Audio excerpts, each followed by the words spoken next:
Kapag pera, walang kapatid-kapatid, kamag-anak, best friend, kahit pang-aasawa.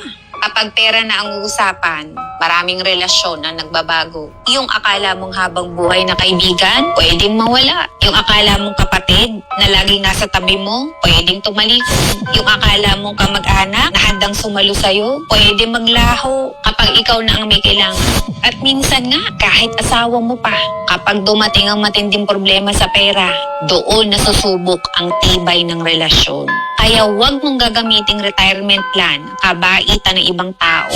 Huwag mong gawing safety net ang pangakong nandito lang kami. Aniwala ka, kasi pag ikaw ang bumagsak, karamihan din sa tao, may sariling laban na iniisip. Kaya habang may lakas ka, habang may pagkakataon ka, siguraduhin mong pinapalakas mo ang sarili mong pundasyon. Mag-ipon, mag-invest, magnegosyo. Magkaroon ng higit sa isang pinagkukunan ng kita. Dahil ang financial freedom ay hindi tungkol sa pagyayabang.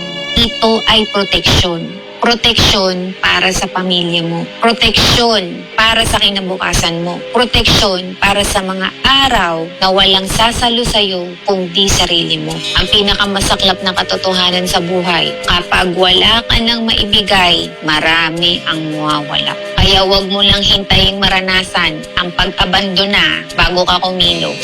Siguraduhin mong darating ang araw na hindi ka aasa sa tulong ng iba dahil handa ka. Pag hindi mo sinigurado ang kinabukasan mo ngayon, isang problema lang ang kailangan para gumuho ang buhay na matagal mong binuo.